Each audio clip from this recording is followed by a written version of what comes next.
Dear students, and पिछले video में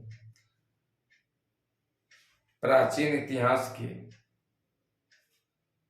जिस वीडियो को प्रस्तुत हम किए थे आपके सामने, वह जैन साहित्य से संबंधित था। लेकिन आज हम आप लोगों के सामने लौकिक साहित्य के बारे में चर्चा करने वाले हैं।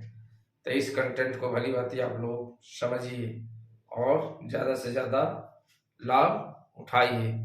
तो चलिए देखते हैं कि लौकिक साहित्य किसे कहते हैं।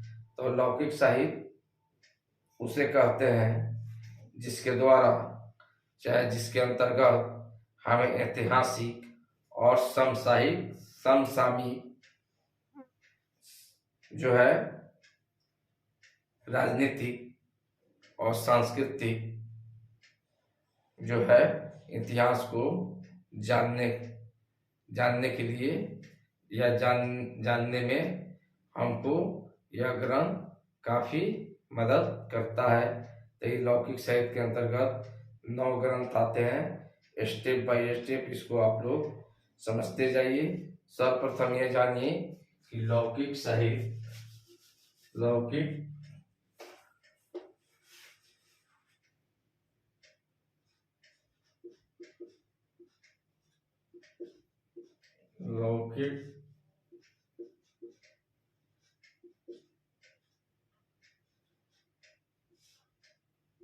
लौकिक साहित्य।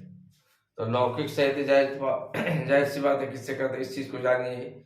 इस प्रकार के साहित्य के अंतर्गत ऐतिहासिक और समसामयिक साहित्य आते हैं। तो इस प्रकार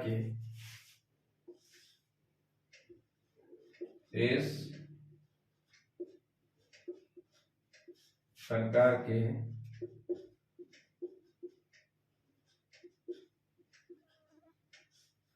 इस प्रकार के साहित्य के अंतर्गत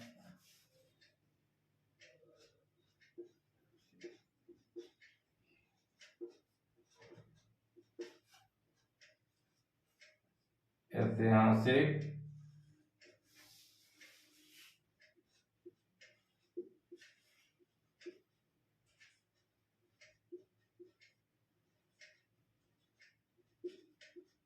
एवं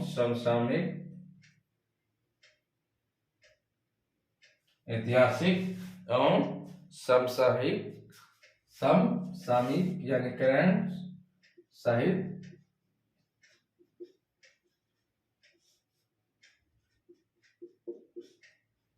आते हैं।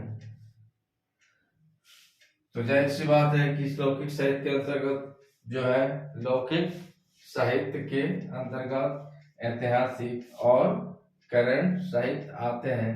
तो इसके अंतर्गत जो है मुख्य रूप से 9 साहित्य की रचना की गई है और इन साहित्यों के द्वारा, इन पुस्तकों के द्वारा, इन ग्रंथों के द्वारा जो है इन ग्रंथों के द्वारा भारतीय समाज के राजनीतिक एवं सांस्कृतिक इतिहास को समझने में हमको काफी मदद मिलती है। ओके, तो इस चीज को आप लोग जानिए कि ऐसे साहित्य को हम क्या कहते हैं, धर्मोत्तर साहित्य के नाम से भी जानते हैं। इस प्रकार के जो जितने भी साहित्य की रचना की गई है वह भारतीय समाज के राजनीतिक और सांस्कृतिक जो हम बार बार बोल रहे हैं उसके इतिहास को जानने में यह काफी सहायता करता है। तो इसके अंतर्गत कितने साहित्य है, तो 9 है। तो सर्वप्रथम आप लोग यह जानिए कि सर्वप्रथम अर्थशास्त्र का उल्लेख किया गया है, जिसे के बारे में हम आपको भली भांति समझ जाएंगे कि अर्थशास्त्र जो पुस्तक है, अर्थशास्त्र जो ग्रंथ है, वह कौटिल्य के द्वारा, यानी उनका दूसरा नाम जो है आचार्य चाणक्य है और तीसरा नाम जो है विष्णुगुप्त द्वारा लिखा गया था। और उसमें जो है भारत के भारतीय राजनीति विषय के वस्तु भारतीय राजनीति विषय वस्तु के बारे में काफी विस्तृत ढंग से चर्चा की गई है। तो जाहिर सी बात है, इस चीज को आप लोग समझने का प्रयास कीजिए कि सर्वप्रथम उल्लेख यानी लौकिक साहित्य के अंतर्गत सर्वप्रथम जो उल्लेख हुआ है, उल्लेख किया गया है, वह कौन पुस्तक है? तो अर्थशास्त्र का उल्लेख किया गया है। तो यानी इसके अंतर्गत सर्वप्रथम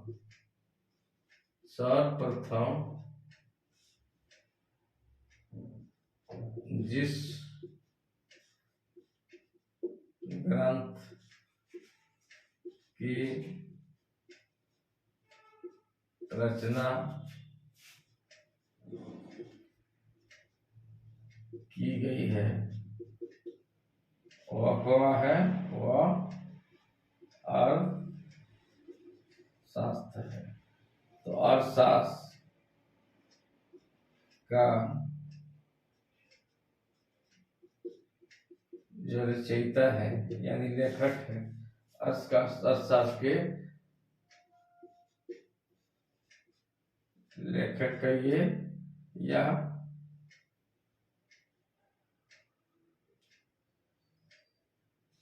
रचयिता कहिए, तो ये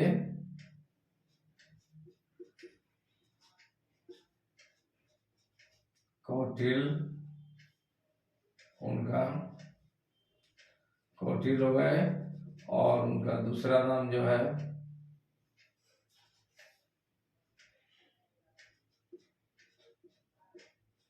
चाणक्य, तीसरा नाम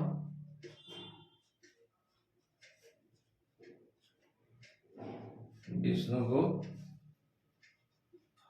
ओके, और इन्होंने इस पुस्तक यानी अर्थशास्त्र पुस्तक का जो है विषय जो है वह क्या है? वह भारतीय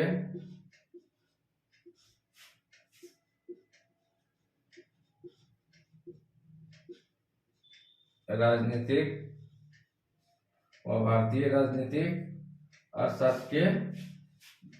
अर्थशास्त्र पुस्तक के विषय वस्तु क्या है?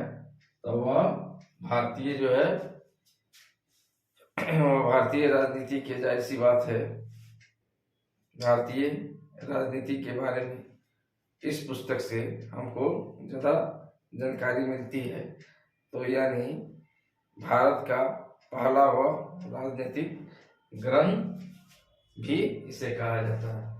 तो यह वह भारतीय राजनीति के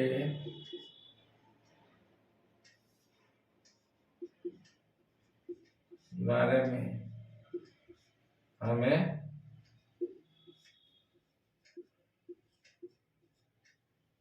जानकारी प्राप्त होती है। ओके, यानी कहने का अर्थ है कि अर्थशास्त्र ग्रंथ का जो मुख्य विषय है, विषय वह क्या है? वह भारतीय राजनीतिक सिस्टम के बारे में इस पुस्तक से हमें ज्यादा जानकारी मिलती है, और इसे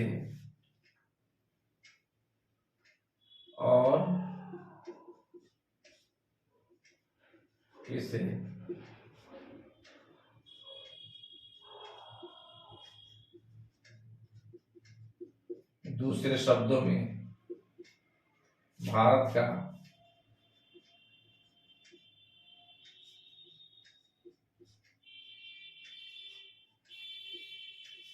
पहला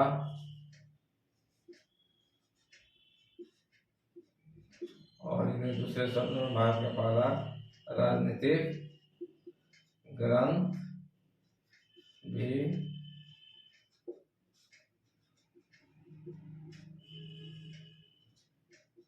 कहा जाता है। ओके, तो इस चीज को भली बात आप लोग समझ गए, इसमें कोई परेशानी नहीं हुई होगी कि आचार्य चाणक्य या कौटिल्य या विष्णुगुप्त के द्वारा लिखा गया जो है अर्थशास्त्र जो है, इससे भारत के राजनीति के विषय में हमें जानकारी मिलती है और ये भारत के राजनीति का पहला ग्रंथ इसे माना जाता है। लगभग 600 श्लोकों वाला इस ग्रंथ से दूसरा पॉइंट में आप लोग जानिए कि लगभग 600 श्लोकों वाला इस ग्रंथ से हमें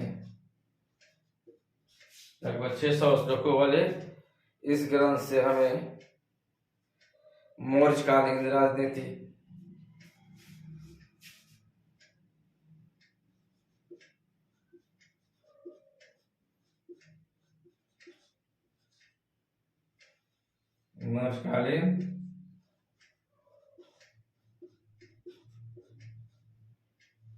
मौर्यकालीन राजनीति और मौर्यकालीन राजनीति, उसके बाद जो है सामाजिक, आर्थिक एवं धार्मिक, मौर्यकालीन राजनीति,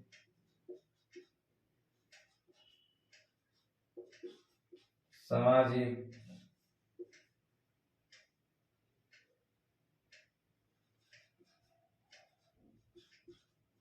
धार्मिक, ओके, सामाजिक, धार्मिक एवं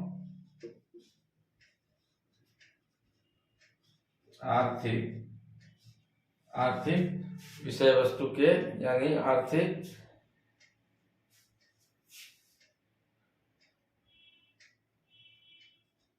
स्थिति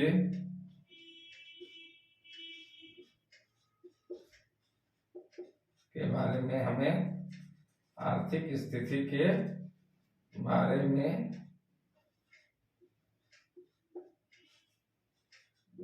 में हमें जानकारी मिलती है। ओके, इस चीज को आप लोग समझ गए होंगे कि अर्थशास्त्र से किस विषय वस्तु के बारे में हमको जानकारी मिलती है और किस वंश के बारे में हमको अर्थशास्त्र से वहाँ के उस वंश का राजनीतिक, सामाजिक, आर्थिक और आर्थिक स्थिति या धार्मिक स्थिति के बारे में हमको पूर्ण रूप से जानकारी मिलती है। तो मौर्यकाल समाज है, वो मौर्यकाल जो है, वो मौर्यकाल वंश है। मौर्यकालीन वंश जो है, यानी मौर्यकाल के बारे में सभी, यानी विषय वस्तु के बारे में हमें क्या मिलती है, जानकारी मिलती है। ओके, तो इस चीज को भली बात आप लोग समझ गए होंगे। नेक्स्ट अब आते हैं कि अर्थशास्त्र को हम कितने भागों में बांटे हैं। तो अर्थशास्त्र को, जाहिर सी बात है, अर्थशास्त्र जो है यानी अर्थशास्त्र को 15 खंडों में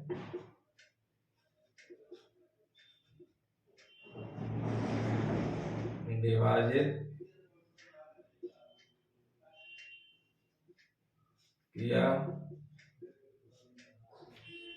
गया है और प्रत्येक खंड हमारे भारतीय मौर्यकालीन समाज के विषय वस्तु को दर्शाता है। ओके, तो इस चीज को भली भांति आप लोग समझ गए होंगे, इसमें आप लोगों को कोई परेशानी नहीं हुई होगी। तो जाहिर सी बात है, अब चलते हैं कि 15 खंडों में जो अर्थशास्त्र का विभाजन किया गया है, उसमें से जो है दूसरा और तीसरा खंड सबसे प्राचीन माना जाता है।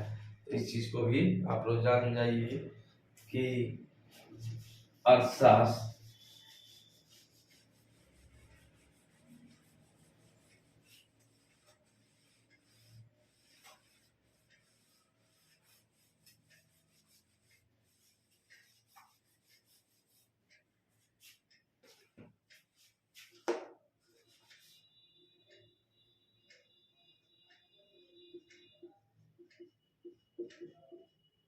अर्थशास्त्र को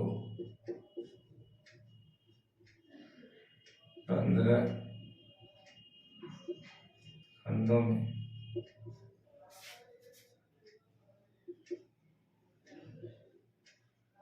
विभाजन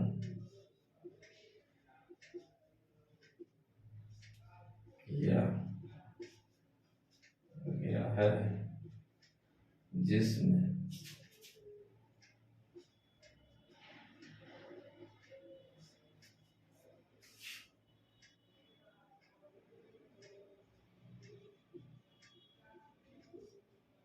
दूसरा खंड एवं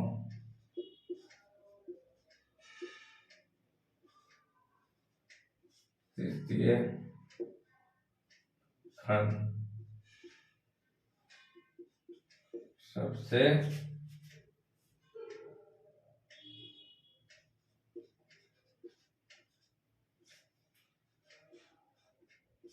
प्राचीन माना जाता है। ओके, यानी कहने का अर्थ है कि अर्थशास्त्र को 15 खंडों में विभाजित किया गया है, जिसमें कहा गया है कि दूसरा खंड और तीसरा खंड जो है यह सबसे प्राचीन है। तो जाहिर सी बात है, इसके बाद जो है दूसरा लौकिक साहित्य या दूसरा ग्रंथ के जो हम अध्ययन करेंगे वह कौन है, तो वह दूसरा ग्रंथ आप लोग जानिए कि वह मुद्रा राक्षस है। तो मुद्रा राक्षस में कब लिखा गया है, इस ग्रंथ की रचना कब हुई है, तो मुद्रा राक्षस जाहिर सी बात है इसका लेखक का नाम विशाख दत्त है। तो यह जानिए कि दूसरा ग्रंथ जो है लौकिक साहित्य कौन है, यानी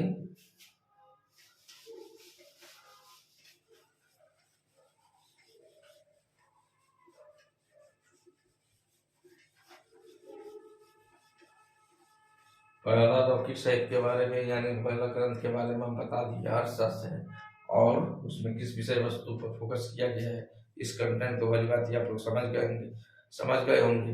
लेकिन नेक्स्ट जो हम बताने जा रहे हैं और नेक्स्ट जो ग्रंथ है उसका नाम है मुद्रा राक्षस। ओके, तो जाहिर सी बात है मुद्रा राक्षस जो है इसका लेखक का नाम है, इसके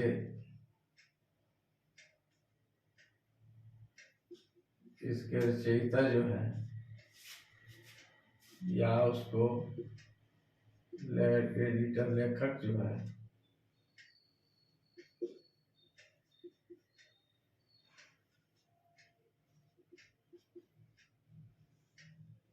विशाख दत्त। कौन है? विशाख दत्त है। तो मुद्रा राक्षस के लेखक रचयिता विशाख दत्त है, जो एक लौकिक साहित्य है। और इससे जो है किस वंश के बारे में हमको जानकारी मिलती है, तो आप लोग जानिए यह जो है चौथी शताब्दी के उत्तार्ध और 5वीं शताब्दी ईस्वी के पूर्व में विशाख दत्त ने इस ग्रंथ की रचना की थी। और चंद्रगुप्त मौर्य और उनके जो गुरु थे कौटिल्य, जिनका दूसरा नाम चाणक्य था, तीसरा नाम विष्णुगुप्त था, उनके बारे में इस पुस्तक में बताया गया है। और उसके साथ साथ जाहिर सी बात है नंद वंश के पतन और मौर्य वंश की स्थापना के बारे में इस यानी मुद्रा राक्षस में व्यापक रूप से हमको विस्तृत ढंग से जानकारी मिलती है और उनके बारे में बताया गया है। तो चलिए हम देखते हैं कि विशाख दत्त द्वारा रचित जो मुद्रा राक्षस जो पुस्तक है, यह चौथी शती के उत्तार्ध एवं 5वीं शती ईस्वी के पूर्वार्ध यानी पूर्व में 5वीं शताब्दी ईस्वी के पूर्व में विशाख दत्त द्वारा रचित जय शिवा से मुद्रा राक्षस पुस्तक में चंद्रगुप्त मौर्य और उनके गुरु चाणक्य के विषय में चंद्रगुप्त मौर्य यानी इस पुस्तक में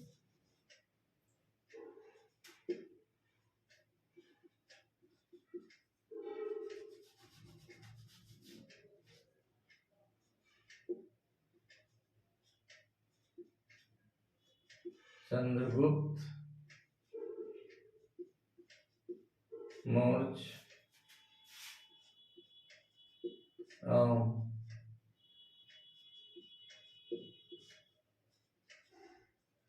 उनके गुरु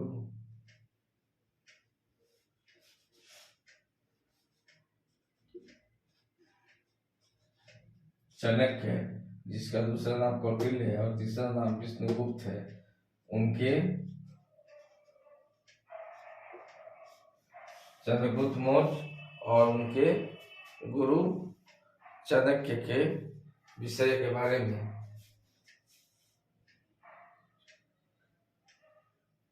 चंद्रगुप्त मौर्य एवं उनके गुरु चाणक्य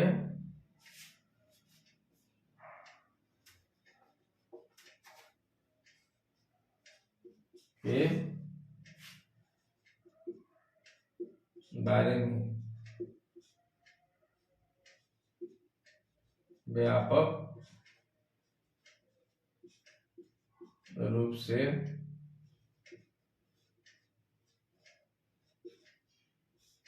जानकारी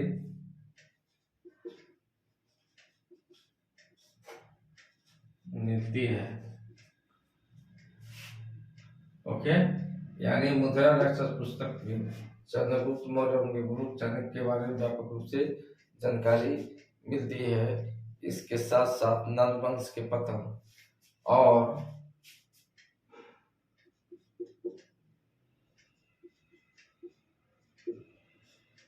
इसके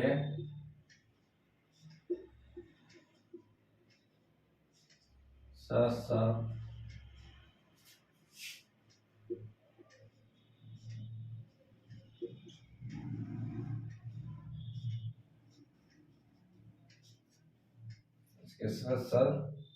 नंद वंश के पतन एवं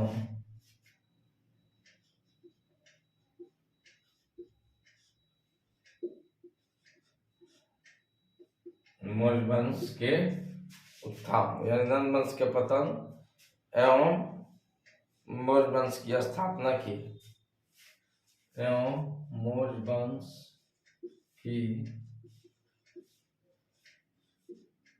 स्थापना के बारे में। ओके, मौर्य वंश की स्थापना के बारे में क्या होता है, हमें मौर्य वंश की स्थापना के बारे में हमें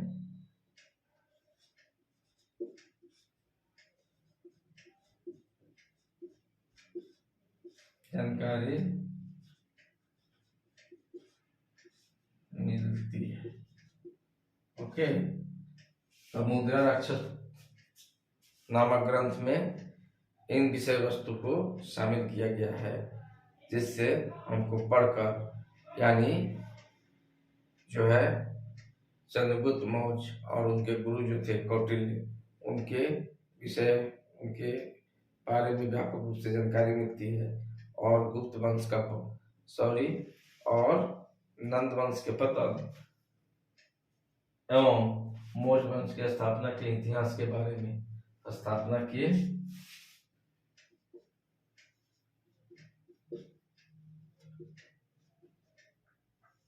इतिहास के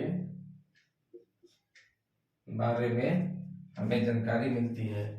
तो इस पुस्तक से हमको, इस लौकिक साहित्य से हमको मौर्य वंश के राजनीतिक, सामाजिक और आर्थिक एवं धार्मिक स्थिति के बारे में भी हमको जाहिर सी बात है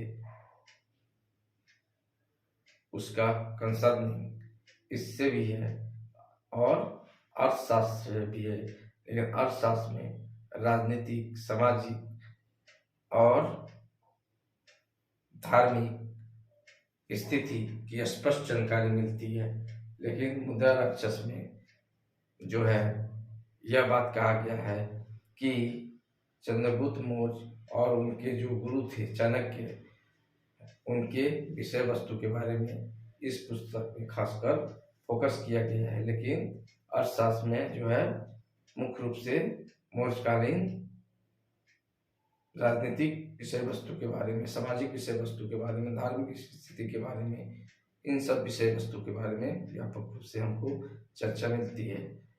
चर्चा जो है मिली है और इस पुस्तक से हमको इन्हीं विषय वस्तु के बारे में हमको जानकारी मिलती है। तो जाहिर सी बात है कि तीसरा जो है पुस्तक है वह अष्टाध्यायी है।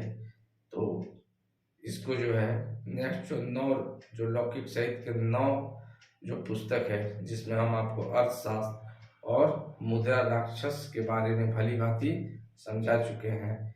लेकिन नेक्स्ट वीडियो में हम जो है 7 जो पुस्तक है वह कौन कौन है, तो 7 पुस्तक यानी 7 लौकिक साहित्य जो है अष्टाध्यायी है, गाग्री संहिता है, और अष्टाध्यायी गाग्री संहिता, उसके बाद जो है मालविका मित्रम है, हर्षचरित है, और उसके बाद जो है कामंदकीय नीति शास्त्र है, और उसके अलावा बृहस्पत्य अर्थशास्त्र है। तो इन सब पुस्तकों, इन सब ग्रंथों के बारे में हम नेक्स्ट वीडियो में चर्चा करेंगे और बहुत आसान शब्द में आप लोगों को भली भांति समझाएंगे। अगर वीडियो अच्छा लगे तो लाइक कीजिए, सब्सक्राइब कीजिए और कमेंट कीजिए। Okay, thanks.